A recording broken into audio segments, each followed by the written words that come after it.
¿Cuántos años consumiste? Pastora, yo le puedo decir que yo consumí droga 20 años de mi vida. A mí una bala me entró por la fisura del labio y me salió por el cuello.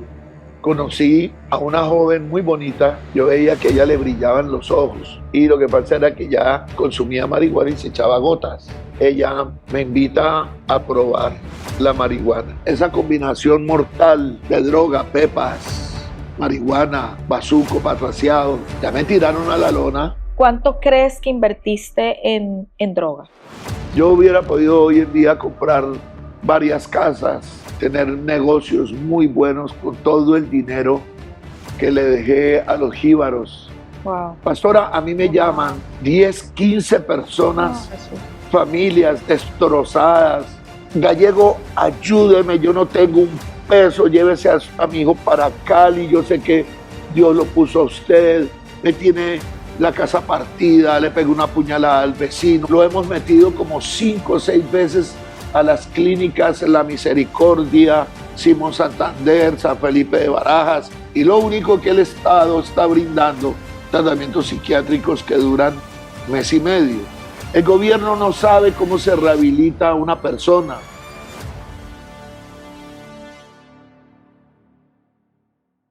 La palabra de Dios dice que de lo necio del mundo y de lo vil y lo menospreciado escogió Dios para avergonzar a los sabios.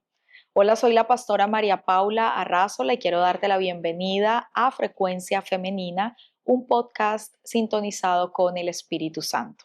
Mi invitado de hoy es una persona que podríamos catalogar como despreciable para algunos en sus tiempos antiguos, pero con un propósito impresionante de parte de Dios. Les hablo de Alberto Gallego. Bienvenido, Albert, a Frecuencia Femenina. Bueno, pastora, encantado. Cuéntanos un poquito quién es Alberto Gallego, dónde nació, cuántos años tiene, porque es hombre y los hombres no les importa decir la edad. Si fuera mujer lo pienso un poquito más. Dónde nació, familia, así como un palmarés rápido de quién es Alberto Gallego. Bueno, mi pastora, ¿quién es Alberto Gallego? Ante todo, es un hombre redimido por la sangre del Señor, un hombre perdonado, rescatado de las profundidades del infierno, pero en una palabra yo me podría definir como Luis Alberto Gallego es un hombre agradecido. ¿Cuántos años tienes tú? Bueno, acabo de pasar los 60 y gracias a Dios en el mejor momento de mi vida. ¿De cuántos te sientes? Porque uno es lo que uno tenga y otro los que uno se sienta. ¿De cuántos te sientes? Sinceramente yo me siento de 40, 42 años, me siento con la ¡Qué energía. bendición! Sí, de esa edad me siento yo. Alberto, ¿tienes hermanos? ¿Cómo estaba conformada tu familia? ¿Cómo está? Sí, ¿en qué hogar naciste tú? Bueno, pastora, yo nací en la ciudad de Bogotá, vengo de un matrimonio o de una unión más bien de un antioqueño con una cundinamarqués, mi madre. Em, Nos criamos en el barrio Luna Park, en Bogotá, y éramos de clase media, un poquito alta, porque mi padre era un gran comerciante, un hombre que le iba muy bien en su Como buen trabajo, paisa. como buen paisa, y pues el tiempo que compartió con nosotros, pues nos brindó todo lo que uno podría a esa edad. Eh, a la edad, yo tengo 3 hermanos, soy el segundo de 4 hermanos, la mayor Estela, sigo yo, Jairo y Armando. Ellos actualmente viven en los Estados Unidos, Todos. todos viven en Estados Unidos. Yo soy el único de mis hermanos que pues me quedé debido a muchas cosas que pasaron.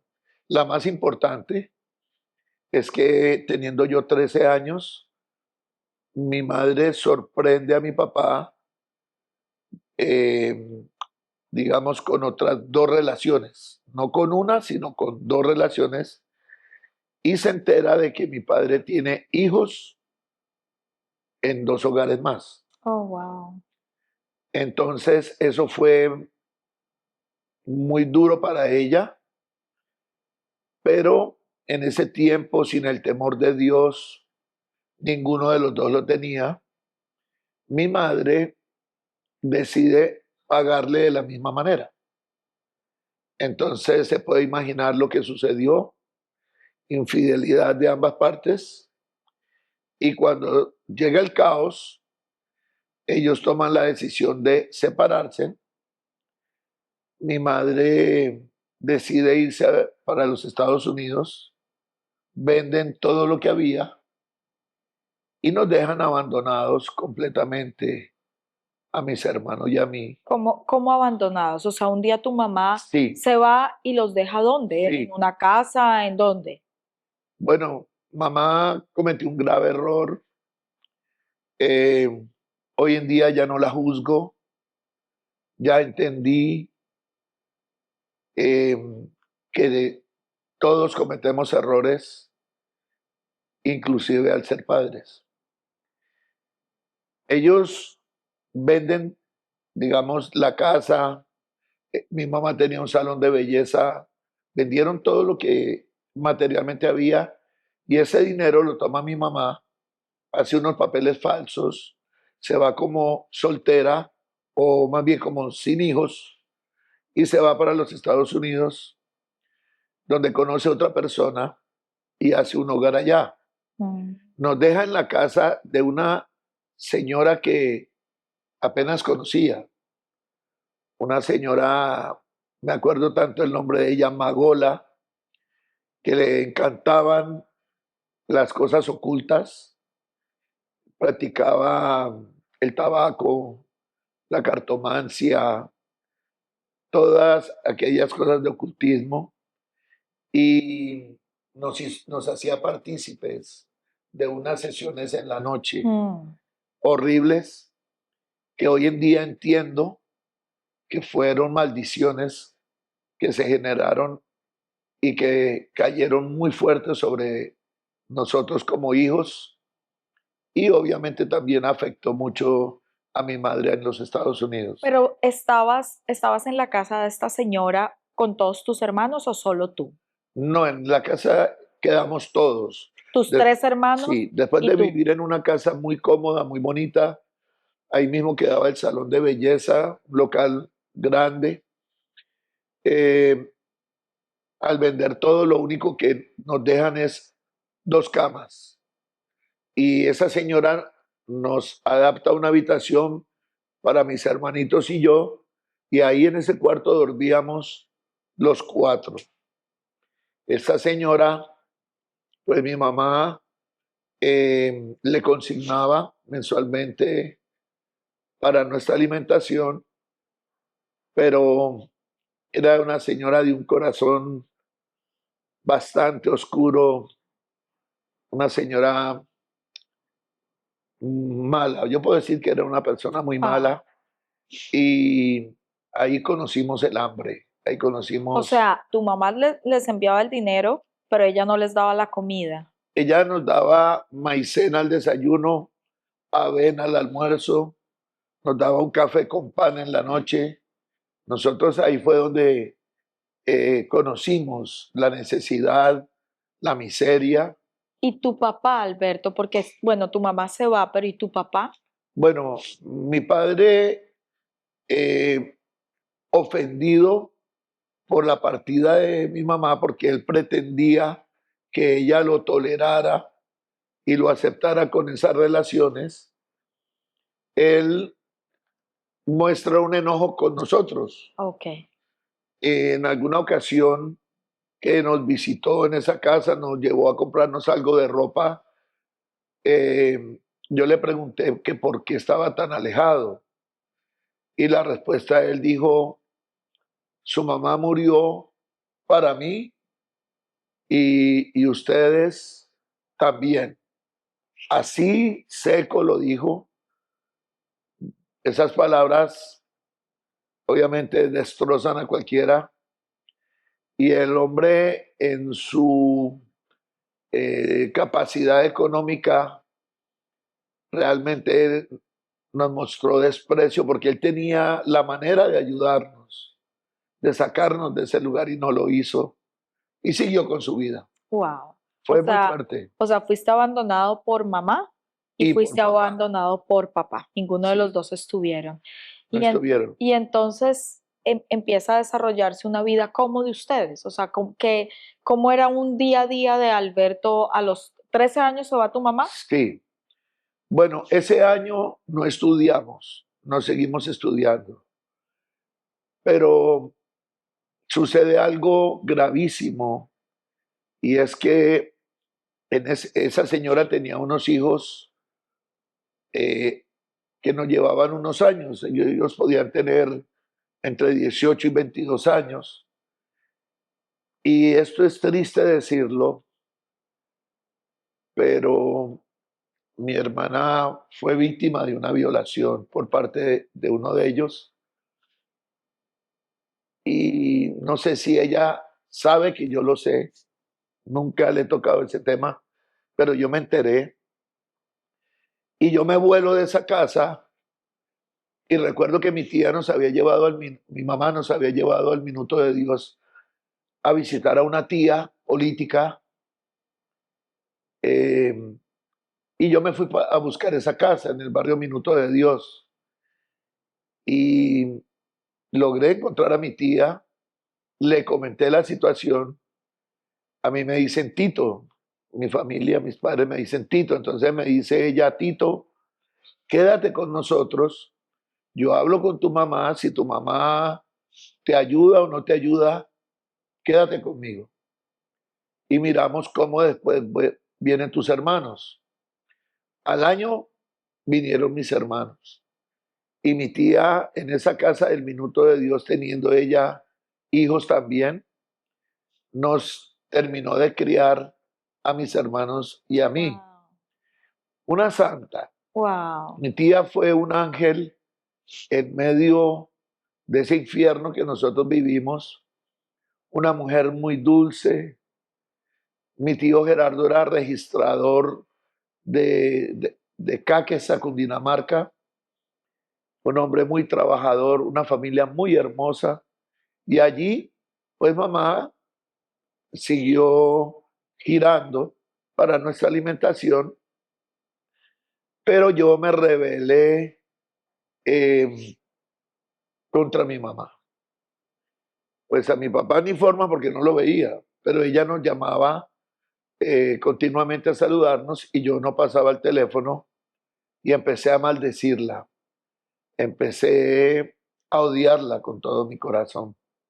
Entonces, pastora, crecí, me terminé de hacer adulto con un odio muy grande en mi corazón contra mi madre por haberme abandonado y más cuando me entero que ella ya tiene otra niña Mm. con la nueva relación, eh, Claudia, que no tiene culpa de nada y eso pues agudizó el resentimiento, el odio hacia ella porque no entendía por qué había preferido tomar esa decisión de abandonarnos y no de guerrear con nosotros.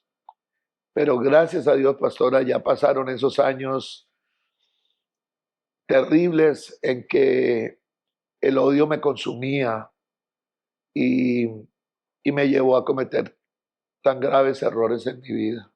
Me llevó tan hondo, tan bajo. Uno de esos errores es la droga. Efectivamente, pastora, yo, aunque continué estudiando, no sé si se acuerda, usted está todavía muy joven, pero ¿se acuerda que en Bogotá o en el sistema de educación del país existía el cuarto de bachillerato comercial? Sí, claro. ¿sí? Por supuesto, Bueno, por supuesto. yo me gradué de bachiller con cuarto comercial, Sí, que le enseñaban taquigrafía, sí. caligrafía, Mecánica, sí, mecánica, claro. exacto, todo eso. Eh, yo me graduó y paso a la Universidad Distrital a estudiar lo que en ese tiempo se llamaba periodismo, hoy es como que comunicación social. Ujú. Hice 2 semestres, me salí, después comencé economía, pero como decimos en Bogotá, yo no daba pie con bola porque mi mente estaba divagando entre el odio, entre la frustración, no me sentía parte de, había muchos vacíos, había mucho dolor en mi vida. Mis hermanos no percibieron o no reaccionaron de la misma manera que yo al abandono. Ellos, eh, no sé cómo, ellos lidiaron con eso y lograron seguir estudiando. No les causó tanto daño como a mí, que como que guardé esa amargura, Ujú. como que abracé el odio. Ellos no, ellos siguieron estudiando. Mi hermana logró algunos muy buenos trabajos, siempre muy estudiosa, pero en la universidad conocí a una joven muy bonita que me llamó mucho la atención. Yo veía que a ella le brillaban los ojos, pero pensaba que era de lo muy bonitos que los tenía, y lo que pasa era que ya consumía marihuana y se echaba gotas. Mm. Entonces, como que le cambiaba el color de los ojos, se los ponía más claritos. Me enamoré de esta joven y en una salida que tuve con ella, eh, ella me invita a probar la marihuana. O sea, no fue de jovencito. No sé por qué tenía yo la idea que había sido de jovencito, ya eras, digamos, un joven adulto, no eras un adolescente cuando probaste la Un droga por joven primera vez. adulto de 17 Ah, no, años. eras un jovencito, chiquito. Ah, es que 17. estabas pequeño, pensé que estábamos hablando tal vez de los 20, no, todavía eras un No, todavía adolescente. era un adolescente. 17 para 18 conozco yo la marihuana a través de la relación con esta joven. Y bueno, yo sentí de momento que me anestesió un poquito como el dolor, como que me ayudaba a, a estar tranquilo, a relajarme, pero poco a poco el consumo, me quedé en el consumo, me di cuenta que le perdí el interés a todo. En algún momento quería ser profesional, pero ya ese sueño se desvaneció. No asistía a la universidad, me iba a jugar billar. Recuerdo mucho que el cura García Herreros, en el Minuto de Dios, me sacaba de la oreja, hacía ya de 17 años. Nos sacaba varios muchachos del Minuto de Dios, de un club de billar Mm. que pusieron en el barrio en contra de la voluntad del cura Rafael García Herreros. Y nos daba consejos y todo, pero uno a esa edad, y más con todos estos factores en contra, no encontré una persona que me orientara, no encontré alguien que me pudiera hablar sobre las drogas, que me hiciera, que me ubicara en el momento en que yo estaba y me mostrara una salida, una herramienta con la cual yo pudiera entender la gravedad del camino que llevaba. No lo tuve, no lo tuve, no culpo a nadie hoy en día. Hoy solo veo propósitos en mi vida, hoy solo veo la mano de Dios. Y bueno, continué fumando, ya después conocí a otra joven en el barrio Santa Isabel, el famoso barrio de los Esmeralderos. En esa época conocí una joven también que consumía, rebelde a sus padres, Y teniendo los 18, cogimos morrales, me dejé crecer el pelo, porque yo tuve pelo. Sí, que quede claro que yo algún día tuve pelo. Es lo único que Dios no me restituyó, pero yo fui un hombre bastante eh, cabellón. Entonces, nos dejamos, yo me dejé crecer el pelo, tenía el pelo a la cintura, pastora. Esas fotos Tenía, tendríamos que verlas. Tendríamos que verla así. Pero Nos puedes mandar para mostrarlas en el podcast si en tienes ese alguna. tiempo no habían celulares, Y no habían no, tampoco. esas cámaras de antes. Yo puedo hacer un Photoshop y le doy una idea Bueno, de cómo me veía yo a esa edad con el cabello largo. Bueno, hippies, nos volvimos hippies, comenzamos a recorrer el país. Resulta que Dios me dio un arte muy lindo que fue el dibujo. Yo descubrí que tenía ese arte porque estando con ella, viajando por carreteras, echando dedo, subiéndonos a tractomulas wow. a las 2 3 de la mañana. Exponiendo la vida. Sí, y me demoraría mucho contándole cosas que nos pasaron con camioneros en esos recorridos por el país, cosas impresionantes. En uno de esos viajes había una feria en la ciudad de Pereira. Ujú. En un pueblo de Pereira había una feria artesanal y estábamos vendiendo nuestras artesanías, nuestras manillas, todo esto. Y entramos a un bar y yo veo a un joven que está sentado haciéndole un retrato a lápiz a una chica, pero con una precisión, con una destreza impresionante, sus rasgos, todo. Y eso me impactó. Y lo que más me impactó fue el momento en que le pagan. Tremendo billete por ese retrato que hizo. Y lo llaman de otra mesa. Venga, él ya tenía fila y lo estaban llamando de otras mesas. Y yo me quedé todo el tiempo ahí mirándolo pintar, hombres, mujeres. Y vi cómo se echó al bolsillo una cantidad de plata. Y yo dije, oye, pero qué fácil hacer dinero. Cogí una hoja, le dije a la compañera que iba conmigo en el viaje, ven que te voy a pintar.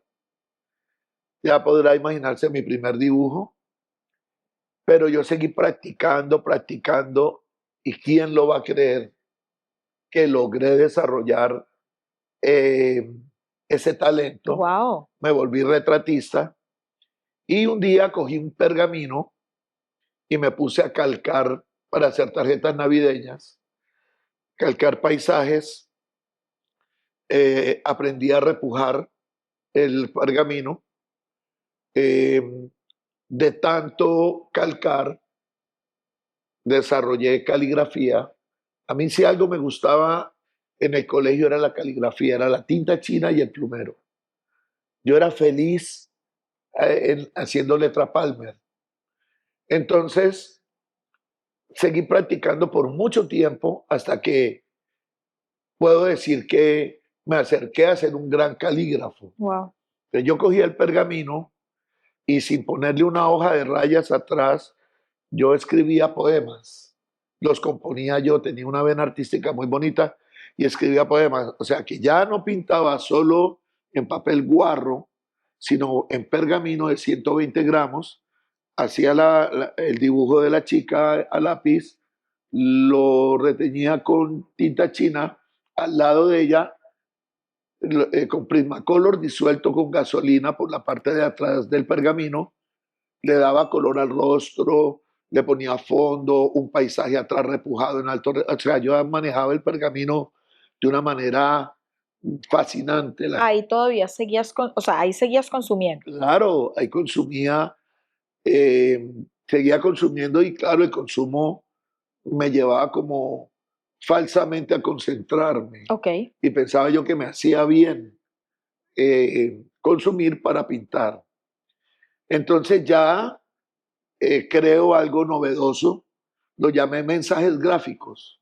Y yo llegaba a una taberna, veía una pareja, entonces yo ya tenía un molde de una pareja como en un paisaje y no era sino colocarle el rostro de ellos dos y hacerle un poema bien bonito, con métrica, con rima, un poema, y con letra palma en el nombre de ella, en tinta blanca, roja, plateada, O dorada. sea, un artista, Sí, la gente quedaba fascinada cuando me veían escribir, decían, ¿cómo maneja este hombre la tinta china?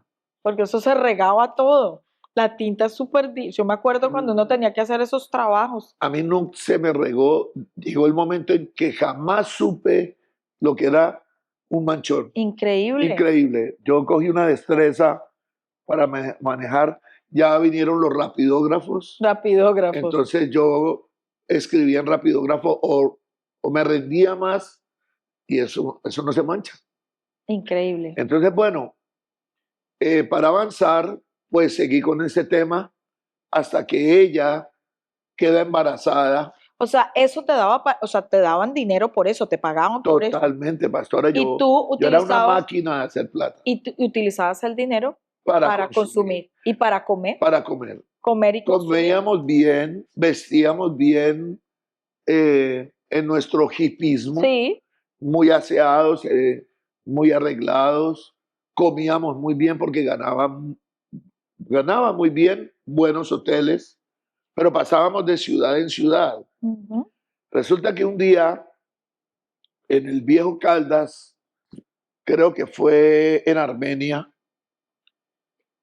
que conocí, salió el bazuco. En ese tiempo el bazuco no le echaban lo que hoy en día le echan, que es cemento, éter,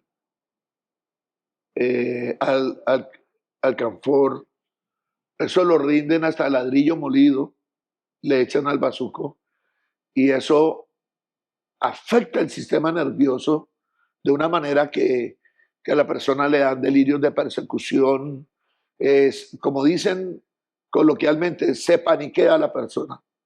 No, era a base de coca pura y eso lo que le daba, el efecto que a mí me daba era de querer dibujar, pintar, bailar. Me volvía un loco en las discotecas y podía durar 3 días sin dormir, dibujando y tomando licor y no me sentía nervioso. Pero todo va dañando el cuerpo, todo va haciendo un efecto nocivo y, y el cuerpo al estar ante tanta presión de estas sustancias se va deteriorando, se va deteriorando. ¿Cuántos años consumiste? Pastora, yo le puedo decir,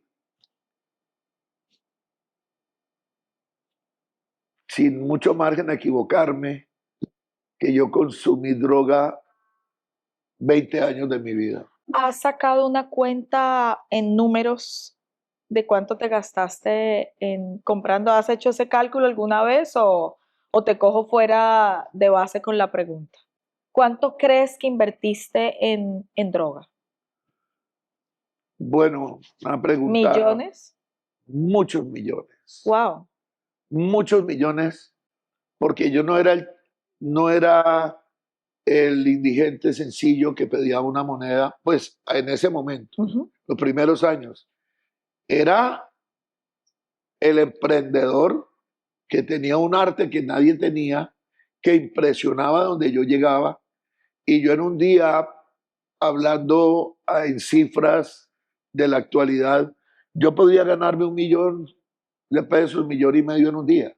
Eso es muchísimo Mucho dinero. dinero, yo ganaba mucho dinero porque la manera como trabajaba el pergamino me permitía, ante el impacto que causaba en las personas, pues cobrar muy fuerte por mi trabajo. O sea que gastaste muchísimo dinero en Muchísimo. 20 años. Yo hubiera podido hoy en día comprar varias casas, tener negocios muy buenos con todo el dinero que le dejé a los jíbaros, que le entregué en las caletas, en el Bronx. Viviste en el Bronx. ¿Qué fue lo más bajo que viviste? Porque obviamente puedo entender por lo que has contado que es como una espiral descendente. O sea, la Perfecto. persona va como bajando, bajando, bajando. ¿Qué es lo más bajo a qué es lo más bajo que te enfrentas? Bueno, pastora, el inicio de esa espiral descendente que me encanta cómo lo llamó usted, comienza cuando la joven que andaba conmigo queda embarazada de mi primera hija. Yo conozco el bazuco, me descontrolo y ella se devuelve para Bogotá y busca ayuda de mi hermana la mayor que aún no se había ido para Estados Unidos y nace mi hija Lady, que hoy en día está muy bendecida, gracias a Dios. Eh, en el momento en que yo me quedo solo, me quedo en Pereira 2 años, viviendo en Pereira, y comienzo a descender porque el consumo crece. Regreso a Bogotá como a los 2 años, le pido perdón a mi tía, ella me da una oportunidad, me corto el pelo, vuelvo a retomar la universidad, pero vuelvo a recaer. En esa recaída conozco a la mamá de otros 4 hijos que tengo. Ok, entonces la primera mujer es la mamá de Lady. De Lady, Y después Blanca se llama, y después tienes 4 hijos más. con Carmenza. Ok, ¿y A ella ella la también cono consumía? no, No. bueno, a ella la conocí y la verdad es que tuvimos 4 hijos así. En 4 años tuve 4 hijos. Así, una locura. Entonces, cuando yo ya me veo con 4 hijos, me veo pagando hotel, residencia, con consumo. Entonces ya, digamos, el bazuco ya era bazuco, salió el patraciado, vino la época de las pepas, de la metacualona, las roller, las bandras, las lemon, toda esa cantidad de pastillas que eran todas a base de metacualona. Entonces ya esa combinación mortal de droga, pepas, marihuana, bazuco, patraciado, ya me tiraron a la lona y lo único que, una luz que vimos fue que un tío de la mamá de mis 4 hijos nos dice, vengan en el barrio La Paz Sur, venga, invaden aquí este terreno, yo les ayudo a construir un rancho de las estivas en que vienen los Sí. carros. Hicimos un rancho y ahí me metí con la mamá de los niños, con ellos, y por tiempos trataba de componerme por los niños. Tuve empleos buenos, trabajé en el hipódromo de los Andes. Cuando yo decidí a parar, que tenía esa capacidad de parar un tiempo, yo decía no más. Entonces mejoraba físicamente, ganaba buen dinero con el dibujo y ahí me salieron buenos empleos. Yo trabajé en el hipódromo de los Andes como informador turístico, vendí cofres de seguridad, aprendí a cambiarle la combinación a las cajas fuertes, yo mismo las empotraba, las vendía, las empotraba y les cambiaba la combinación. Trabajé en colchonería, trabajé en platería Solórzano vendiendo joyería, platería también. Trabajé en Ergon Limitada, la fábrica que hacían los semáforos, Ergon, eh, y en varias empresas. ¿Y qué te hace regresar? O sea, o la pregunta es, ¿qué hace regresar a un adicto?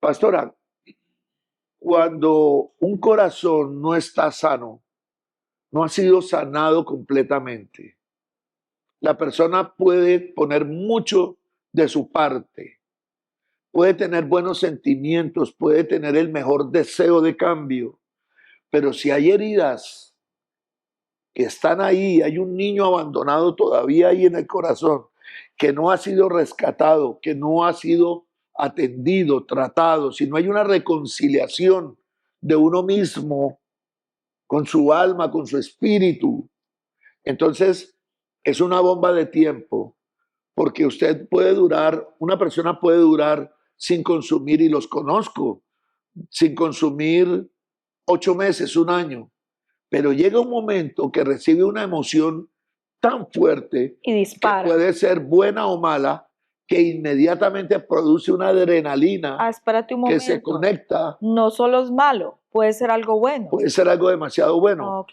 Por ejemplo, se ganó una plata que no esperaba, como me pasaba a mí, que de pronto me caían 2 millones al bolsillo, 3 millones cuando me pagaban un cheque en una buena empresa como Crown Litometal o Segurit Limitada, me llegaban cheques bastante grandes. Entonces la adrenalina que me producía cambiar ese cheque, ver contar el dinero, entonces me daban ganas como de celebrar, la adrenalina se enciende. Entonces como no hay una formación, no hay una reeducación emocional, social, espiritual, entonces eso detona en que uno quiera celebrar. Pues me voy a tomar un sifón a la 22 con Caracas, en una buena taberna, un sifón de los grandes, eh, y después del sifón ya usted sabe que viene el ron, y cuando tú ya estás embriagado, hay disolución completa. Porque yo buscaba de Dios. Mi mamá me predicaba de vez en cuando que yo la dejaba hablar.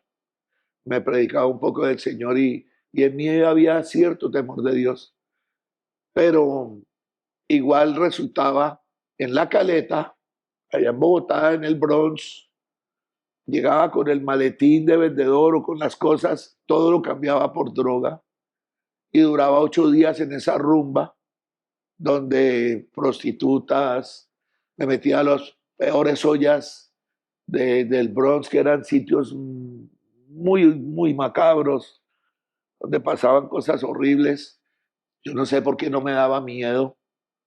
Hoy ni pensar yo entrar al Bronx, sí, o a cualquier lugar así. Nomás cuando voy a Cali a visitar a los muchachos que repartimos alimento en las caletas eh, de Cali, yo entro a esos barrios, a la isla, por ejemplo, en Cali, o al Terrón Colorado. Son sitios que el Bronx le quedan pañales. Wow. Y yo me pongo muy nervioso cuando entro allá. Yo oro, todo claro, voy rodeado de 18 o 20 personas que están alrededor mío. He ido a predicar en esas caletas, pero lo que yo siento hoy en día, que pasé de la dimensión de la oscuridad, que pasé del infierno, ahora a la dimensión de la luz donde yo vivo, yo siento pánico entrar allá, porque hay algo que ocurre en esos lugares y es que Satanás te mira a los ojos. Y si tú muestras miedo a través de esas personas, de esos seres oscuros que hay ahí, te hacen daño. Tremendo. Es como cuando hay un perro rabioso y tú le muestras miedo. Ese perro Te puede morder. te tira a morder. Lo mismo sucede en el ámbito espiritual. Un delincuente te ve el miedo cuando tú entras a una zona de esas y te quiere hacer daño. Tremendo. Entonces, yo ya no tengo el valor que tuve, gracias a Dios, de meterme a esos lugares. Aquí a la Quinta siento y a las caletas aquí, porque a mí los jíbaros aquí todavía se acuerdan de mí. Y entro con el 20 social, con la obra que hacemos con la iglesia, y entro muy tranquilo porque estoy en mi casa, estoy en Cartagena, ya tenemos 8 o 10 años trabajando con la iglesia en este tema de los amigos de la calle, ya es diferente. Pero yo meterme una caleta en Bogotá, en Medellín, donde están todas estas bandas, donde está ese microtráfico, esa maldad, es otra cosa, Es otro nivel. Otro nivel de oscuridad muy grande. Albert, ¿qué piensas de cuando tú que viviste la droga, que la experimentaste, que te llevó al mismo infierno, como lo estás narrando? Así ¿Qué es. piensas cuando en el Congreso de nuestra República se legisla para legalizar la droga y hasta congresistas hablan, no, pero si yo meto, esta mañana metí, porque lo dicen, Sí. lo que llaman la droga social? ¿Qué tú piensas después de haber sido un adicto y de haber vivido lo que viviste? ¿Sí se puede catalogar algo como droga social? No, no, no, no. Mire, pastora, se lo voy a responder así. Lo que primero hice yo, después de casarme bien casado, ayer estuve de aniversario, Felicitaciones. cumplí 24 años de feliz matrimonio, enamorado de mi esposa Anita. Y lo que yo le puedo decir es que lo que yo primero hice, tan pronto me casé y empecé a trabajar muy duro por las playas, a vender mercancía y artesanía y me agarré de la mano de Dios, porque puedo decir que en estos 24 años jamás he recaído en nada. Ya han pasado 24 años de estar 24 años de sobrio. estar sobrio, Wow. no he recaído en absolutamente nada. No sé, Dios me cambió el chip. Yo no entiendo lo que Dios hizo en mí y no y yo pienso, ¿cómo lo hiciste, Señor? ¿Cómo me quitaste esa mente de perversión? En el sentido perversión me refiero a estar con varias mujeres al tiempo, a la droga, a abandonar mis hijos, Claro. de pronto a desvalijar un carro en Bogotá que me enseñaron a quitarle los bombillos, las copas. Nosotros veíamos un carro y lo limpiábamos por fuera. Nunca abrí un carro y me lo llevé, pero lo que fuera por fuera no lo llevaba. Y era para droga. Y era para droga, obviamente. Entonces, lo que primero recibo yo de Dios, que me da un sentido de la responsabilidad y del temor a sus pactos eternos. Porque yo el día que me casé en el altar, yo sentí a Dios advirtiéndome que cuando yo estaba diciendo en la enfermedad, en la salud, en la Wow. prosperidad, cuando el pastor dijo, aceptas como esposa a Ana Isabel Ramírez, yo sentí que fue Dios que me lo dijo, te la estoy entregando. ¿Será que tú me vas a responder por esto que yo te voy a dar? ¿Será que puedo confiar en ti? Mira la magnitud y mira dónde estás parado. No lo mereces, pero te estoy entregando a una hija mía. Uy, eso fue. Yo no hacía sino llorar en el altar. Un matrimonio muy lindo, muy sencillo, pero muy lindo. Y yo desde ese día le tengo un temor a Dios con el tema del adulterio, con el tema de mirar a otra mujer de mala manera. Obviamente, a mí el varón que me diga que no siente tentación en algún momento debe ser ya un ángel que está en el cielo, porque uno tiene luchas, sino que uno ya tiene dominio propio. En el No. Espíritu Santo. Ahora, cuando nace mi hija, porque cuando uno está en ese mundo, uno no respeta, tampoco, gracias a Dios, Dios me guardó la moral. Algo que yo le agradezco a Dios todos los días es que me guardó la moral. Yo jamás de hacerle daño a un niño o de derramar sangre, Bendito que Dios, Albert. me la derramaron a mí. A mí una bala me entró por la fisura del labio y me salió por el cuello y venía en ráfaga la pistola, sino que se encasquilló. Pero yo estuve al borde de la muerte muchas Perdón, veces. se encasquilló, es que. Encasquilló es que como es automática, cuando el proyectil dispara y bota la vainilla, el cascarón, sube la otra bala, pero queda, ayúdenme, Como trabado. trabada, se traba y no logra entrar bien Ok, ya. al tubo. Ok. Entonces se encasquilla, Y ya. se traba y no puede O seguir sea, el disparando. mismo Dios te libró de la Me muerte. libró de la muerte porque la pistola estaba en ráfaga. Te iban a acabar. Entró el primer tiro y yo sentí cuando montó el otro, pero se trabó. Dios. Y a esta distancia, a la distancia que estamos, me dispararon. Entonces, al ver todo eso, pastora, todo lo que Dios me libró de las bandas que, que me hicieron daño, cicatrices, puñaladas, botellazos, tantas cosas que Dios me libró. Entonces, lo primero que yo hago cuando salgo es asumir una nueva identidad. Hermoso, hermoso. Sentirme yo perdonado.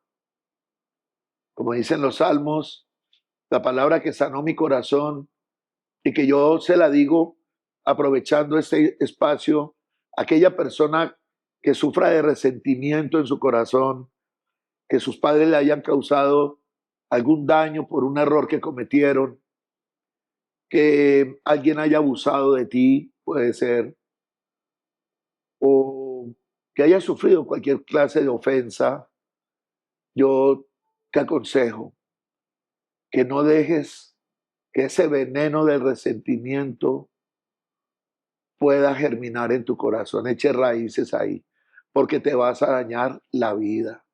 Y arrancar ese resentimiento es muy complicado, es muy difícil. Se necesita la ayuda de Dios y si estás en drogas, necesitas un equipo especializado de psicólogos, de reeducadores terapéuticos con conocimiento y vocación en lo que hacen para poderte ayudar. Albert, y la pregunta que te hice, ¿qué piensas de que de de la legalización de la droga? Sí, O sea, para ti es, porque es que hace unos años atrás yo recuerdo, wow, o sea, la droga era como, pero ahora cada vez es más normal y usan hasta la palabra, no, no, esto es droga social. O sea, y te dicen, no, eso es como el trago, eso es como el cigarrillo. Por supuesto que, por ejemplo, yo nunca he consumido droga, ya sea que huele la marihuana, porque sí, antes no entendía, y yo decía, ay, este olor a zorrillo, ya sé que es marihuana, sí. porque ahora cada vez es más común.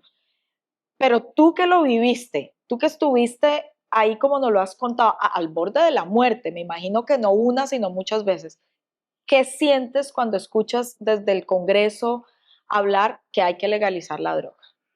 Indignación, rabia, impotencia. Odio no, porque ya no siento, no tengo esos sentimientos, pero sí impotencia de que como un Estado, como un jefe de Estado, un gabinete, personas que están en altas esferas de poder, le van a enviar un mensaje tan terrible a la juventud, a los niños que se están formando y decirles que la droga es algo recreativo, algo que es permitido y que se puede controlar. Es falso, es totalmente falso, es el peor daño que le pueden causar a nuestro país, a nuestra sociedad, al mundo entero.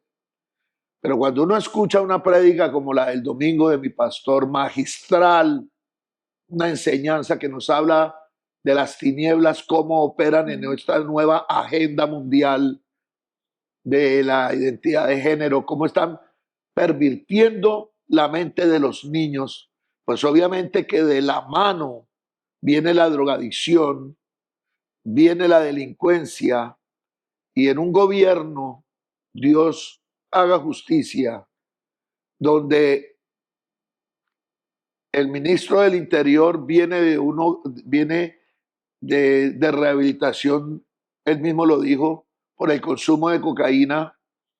Todos tenemos derecho a restaurarnos, Resocializarnos, sí. pero siguen apoyando esta ideología que invita a los jóvenes, que los inquieta a probar las drogas, pues vamos a tener las próximas generaciones van a estar mayormente compuestas por zombies.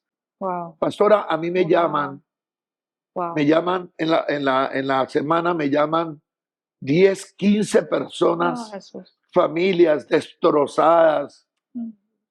Gallego, ayúdeme, yo no tengo un peso, llévese a mi hijo para Cali, yo sé que Dios lo puso a usted, ayúdenos, por favor, llévese a mi hijo, me tiene la casa partida, le pegó una puñalada al vecino, está como loco, lo hemos metido como 5 o 6 veces a las clínicas La Misericordia, Simón Santander, San Felipe de Barajas, Capvida, en fin, una cantidad.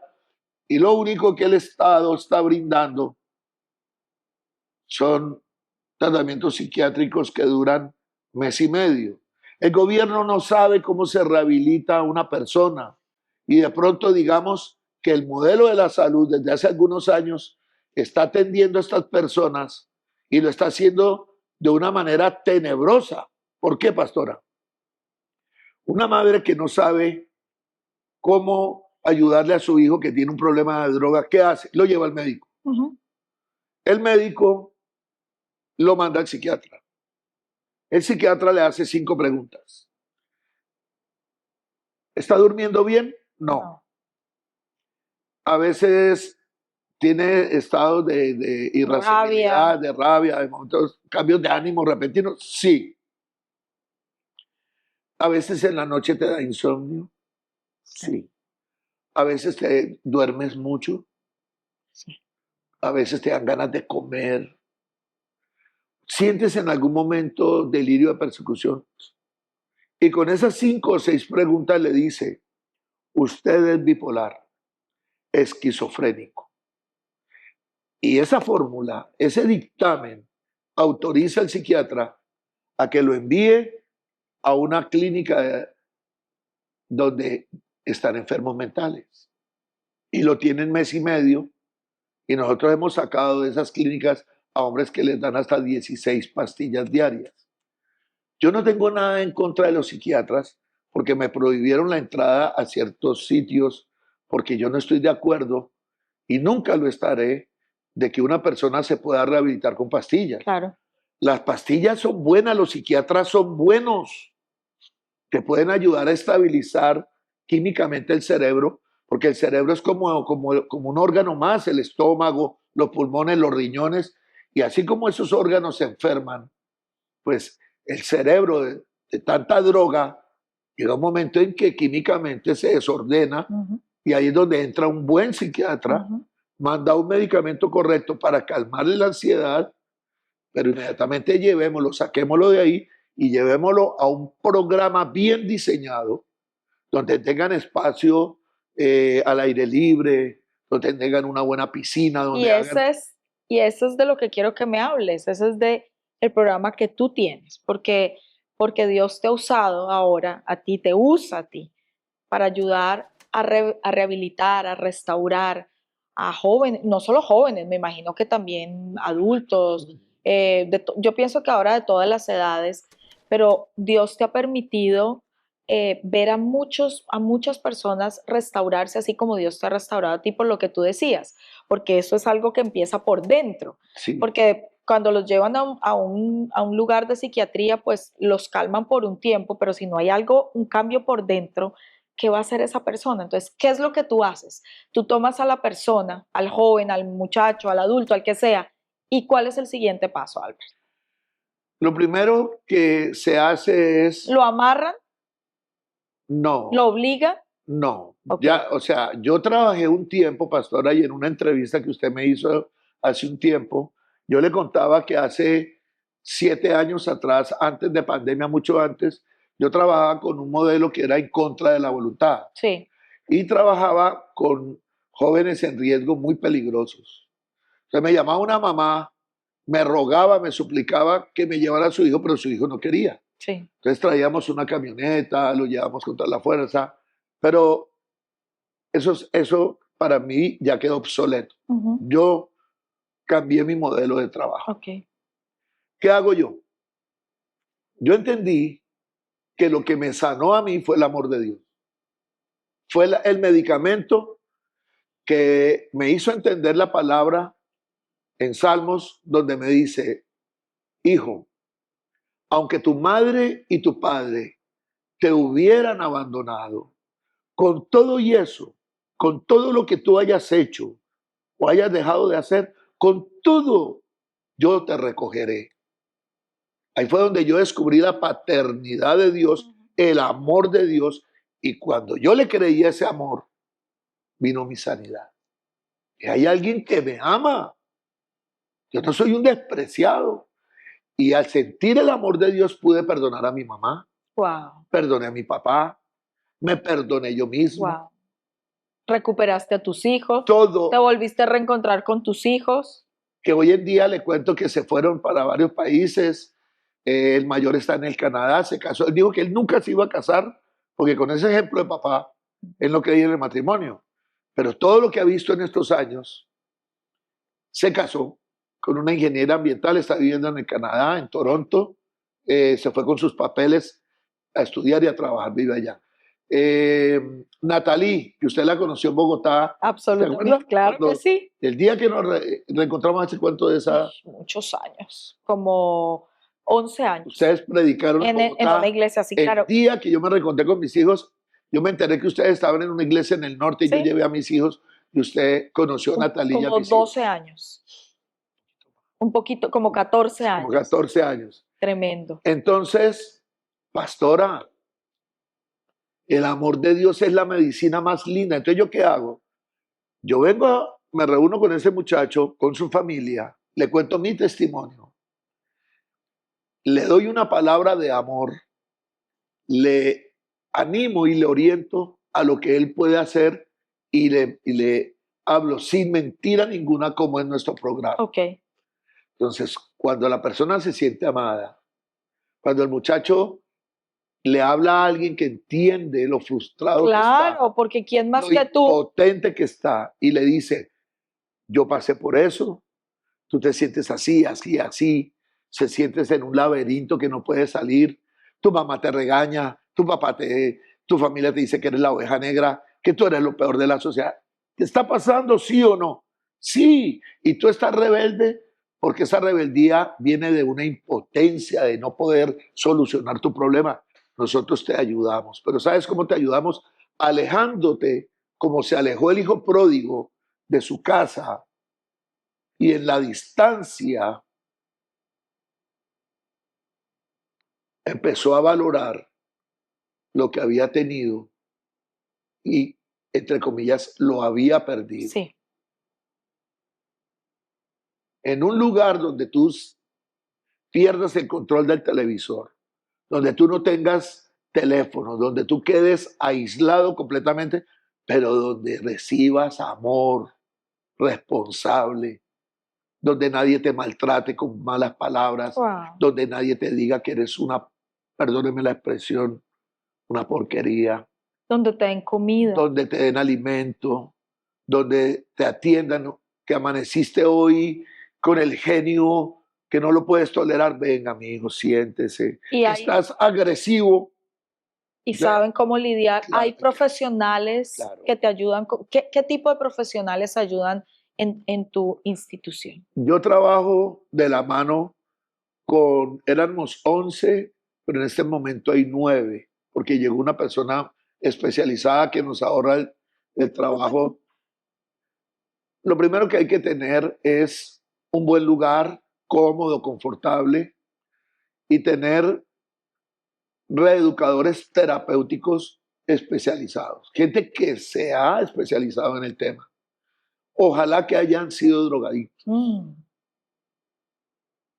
El 70% de nuestros profesionales fueron drogadictos. Psicología especializada, trabajo social y fortalecimiento espiritual. Wow. O sea, espíritu, Todo, alma y cuerpo. Eso tiene que venir de manera integral. Tremendo. Pero yo aquí le cuento cómo trabajo yo la parte espiritual. Sí. Yo abolí el ayuno. Yo no los obligo a ayunar. Porque un adicto estando en un centro intramural, en un programa intramural, que le quiten la comida, eso es una tortura. Y ansiosos, con ganas de comer y comer, porque el síndrome de abstinencia queda por comer.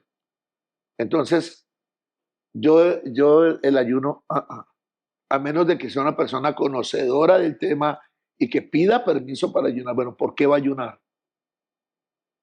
¿Qué propósito tiene para el ayuno? ¿Tú sabes qué es el ayuno? Ven, nos sentamos y meditamos sobre el ayuno. O sea, tú estás pastoreando a esos muchachos. 70 muchachos. Wow. Sí, porque en la antigua fundación era únicamente un gestor social. Aquí pues soy el pastor de la institución. Absolutamente. Entonces, por eso la gente me dice pastor. Pues porque los estás pastoreando. Porque yo pastoreo a los muchachos. Y La verdad es que la mejor manera de predicarle a una persona es modelarle a Jesús. Pastora, si un muchacho ve a Jesús en mí, si él recibe amor auténtico de mí, si él ve amor en los profesionales, si él ve que comete un error y se corrige, pero con sabiduría y amor responsable, como llamamos nosotros, esa persona se va a sentir amada, se va a sentir en el lugar correcto. Claro, porque tú estás diciendo a lo largo de esta conversación que hemos tenido, tú estás diciendo, o lo que te he entendido, es que todo parte de la orfandad y de la herida no tratada y de esa amargura que entró y ese dolor y ese vacío que entró. Entonces, obviamente son puertas abiertas para este tipo de sustancias que producen alivio temporal, pero que realmente lo que están llevando es a la destrucción. A mí me parece que el gobierno debería, un gobierno sensato, debería estar apoyando este tipo de iniciativas, porque no solamente estás rehabilitando a un joven o bueno, yo digo joven, pero de pronto puede haber también personas, Y a un ser humano. a un ser humano, pero a toda una familia, porque es que no solamente el tema es que es la persona que se fue, sino que realmente la restauración es para toda una familia y termina siendo para toda una sociedad. Quiero hacerte una pregunta para ir concluyendo, porque yo creo que contigo toca hacer otro programa. Sí, Y sí. es una pregunta, Albert, ¿qué efectividad en porcentaje tú me dices, pastora, de los 100 que entran, tanto por ciento se restaura y tanto por ciento a los tantos años se mantienen restaurados? Bueno, de las personas que hemos atendido con este último tratamiento, con ese último método, yo le puedo asegurar sin ninguna duda que el 92% no vuelven a consumir. Y he comprendido que recaer o volver a cometer un error no es fracasar. Se lo voy a decir de esta manera. Viene un hombre a la iglesia, siente la presencia de Dios y se entrega al Señor. Pero el hombre es adúltero y ha luchado con eso mucho tiempo. Resulta que ese hombre es sincero en su corazón y Dios, que conoce las intenciones del ser humano, lo perdona, lo restaura. Pero este hombre al mes recae con una mujer. Yo le digo una cosa, esa recaída o ese error que cometió, estando Dios de por medio, no es una recaída. Es una experiencia que le va a permitir entender que ya ese pecado, ese placer, jamás en su vida lo va a poder volver a disfrutar. Yo he traído muchachos que han estado un año en el programa. Yo hago todo, minimizo el sentido de encierro porque lo llevo a pasear, lo llevo al Parque de la Caña, ahora lo llevo al zoológico. Es que hoy en día puedo hacer cosas que nunca hice, sacarlos a pasear. ¿En qué fundación llevan a un muchacho al zoológico o al cine? Entonces, ellos tienen que estar muy convencidos de lo que están haciendo para no volarse. Bueno, el tema es de que cuando uno de ellos viene y de pronto fue a visitar a un amigo y está el ambiente y se da una fumadita, se fuma un tabaco. ¿Sabe qué sucede, pastora? Es tan lindo el Espíritu Santo que todo lo que ellos vivieron en Cali, toda la palabra, toda la atención profesional, todo ese tiempo sobrios, consumen y se sienten la peor persona del mundo habiéndolo hecho. Wow, Y se levantan, wow, y se qué levantan. alegría. Porque dicen, ya esto no tiene sentido. Claro, porque ya tuvieron a Jesús en su corazón y ya, Entonces la conciencia claro, es despertada, es claro. vivificada. Entonces a mí cuando un muchacho comete un error, yo no actúo como actuaba en mi ignorancia hace algunos años. No, mira, tu mamá perdió la plata, no, te tiraste un año, otra vez a lo mismo, a condenar. No, venga, hijo, sentémonos, vean cómo hace algo. ¿Por qué lo hiciste? No, mi pastor, sentí, llegó la persona, esa pelada y tal. Le dije, ¿y tú crees que eso te hizo bien? No, pastor, me siento sucio, no quiero ni volver a la iglesia. Mi mamá, no sé qué hacer. Mijo, eso te muestra que hiciste un buen programa, porque te sientes triste, te sientes frustrado. La conciencia les vuelve a funcionar. Entonces se despierta la Claro, el conciencia y espíritu se nace de levanta. nuevo. Ayer me llamó uno, es un caso chistoso. Un indigente que vino aquí, yo tengo las fotos, vino en unas, aquí como hay silla de ruedas cuando llegan enfermitos, llegó Coco, famosísimo en San Fernando. Llegó con enyesado porque se estaba robando una matera en un segundo piso y se vino con matera y todo y Wow. se partió. Y vino hace 2 años, vino con su brazo partido. Muchas veces no sabe leer ni escribir. Allá le brindamos la oportunidad, le compré libros de Nacho, Nacho Nacho lee, lee, Nacho escribe. colores, todo eso no quiso estudiar. Y el día que salió, que le arrendamos un apartamento a él y a otro aquí en Villasol, a los 2 días se voló y le dijo a los demás, a Gallego yo lo odio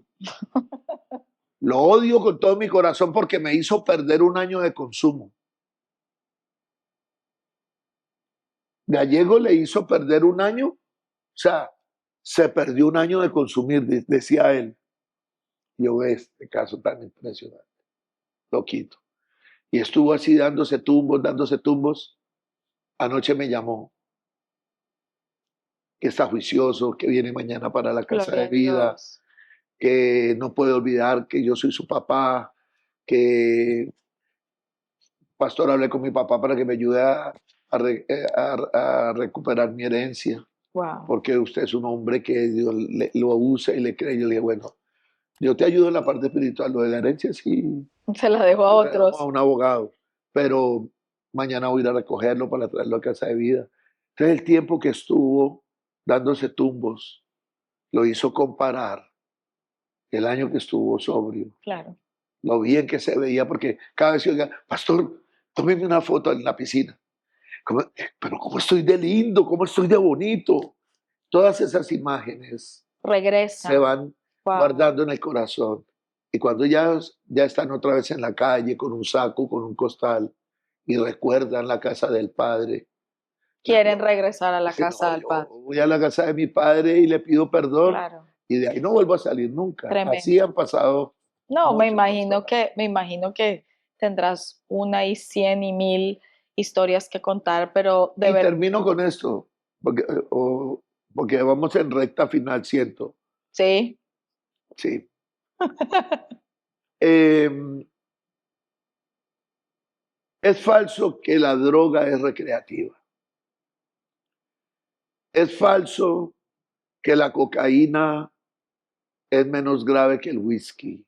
Mm, Y es aterrador pensar que mm, si llegan a probar la marihuana, las drogas las llegan a probar, un joven debe decir, si esto es legal, no debe ser tan malo. mm, Y todo el mundo se va a sentir con derecho a experimentar. mm.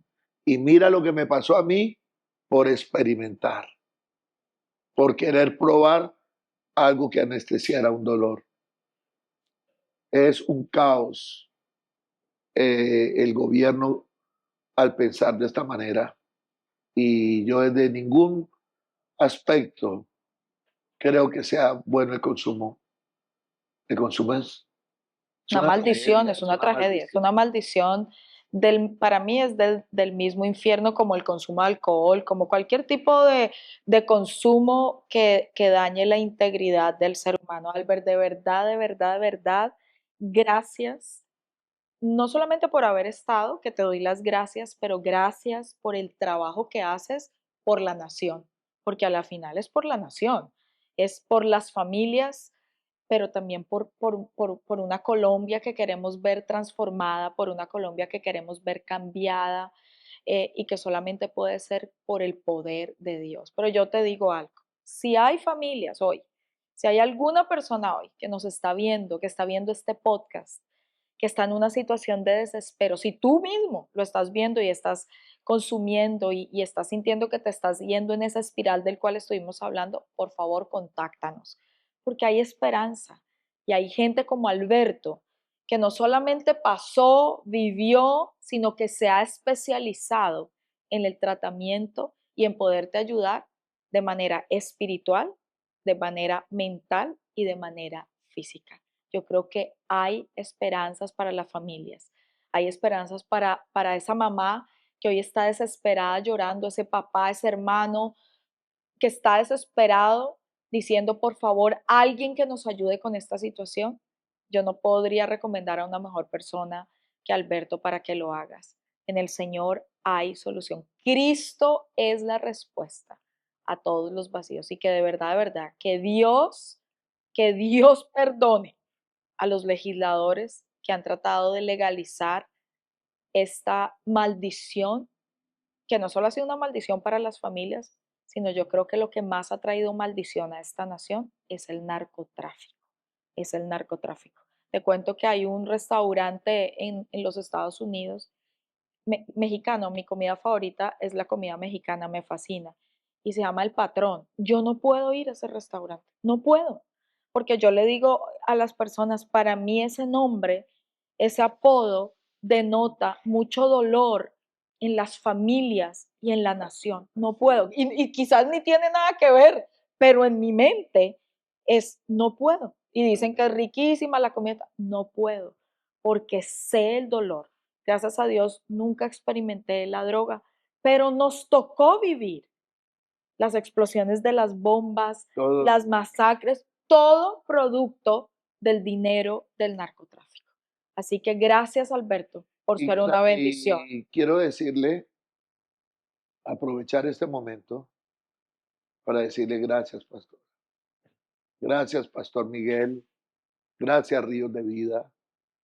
Gracias porque si hay algo importante también para alguien que estuvo cautivo, en sea cual sea la esclavitud en que haya estado, drogas, lujuria, brujería, prostitución, es tener un lugar donde te acojan, un lugar donde crean en ti, un lugar donde te apoyan, donde te respetan. Y eso es lo que yo he recibido de ustedes. Eh, ustedes nunca lo mencionan, pero ustedes están pagando tratamientos de muchachos que están en Cali. Ustedes apoyan la obra y yo tengo que decirles de todo corazón, gracias por ese corazón generoso, gracias por ese voto de confianza que han depositado en mi persona y en lo que hago. Me siento tan orgulloso, tan feliz de estar en este ministerio, en Ríos de Vida, donde todos somos un equipo, Así es. todos trabajamos por el mismo bien de la ciudad, unos en una área, otros en otra, pero todos somos el cuerpo de Cristo, que cumplimos la misma función de la reconciliación, Así que es. es el propósito de Dios.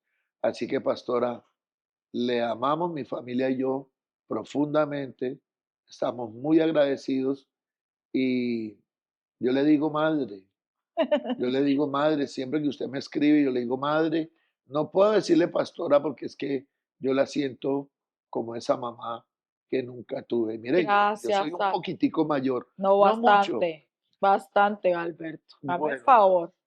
Pero gracias por el honor que me haces porque para Miguel y para mí eso es lo que tú eres y tu familia. y nos sentimos profundamente orgullosos del trabajo espiritual y social que estás llevando a cabo en nuestra nación y que esto se extienda y que el Señor siga bendiciendo y bendiciendo para que más personas salgan de este infierno. Así que gracias a todos ustedes por haber estado con nosotros en el día de hoy y nos vemos en nuestro próximo episodio.